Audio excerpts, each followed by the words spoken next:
Ayan mga boss, yung kaaway ni Scooby, oh. Doon sila nakatira sa isang accommodation doon. Doon sa accommodation na yon, doon sila nakatira. Ayan, oh, ang lalaki niyan, mga aso na yan.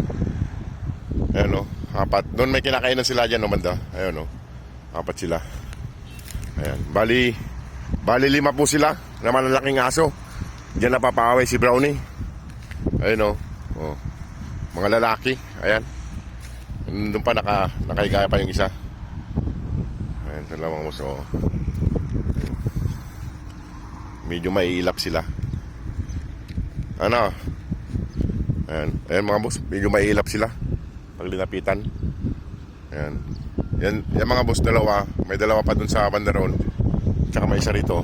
Magkakamukha, magkakapatid to. Ayan o. Magkakapatid sila. Ayan o. Ayan, may nagbibigay ng tubig dyan sa kapagkain dyan. Dyan sila pumupunta. Ayan o. Ayan o. Hawa. Subukan natin hawakan. Hello. Hello. Mga lalaki mga boss na aso. Magkakamuka. Ayan. Hello. Makakagatin ako. Ang laki. Masakmal ako. O, sige na. O, sige mga boss. Maraming po salamat.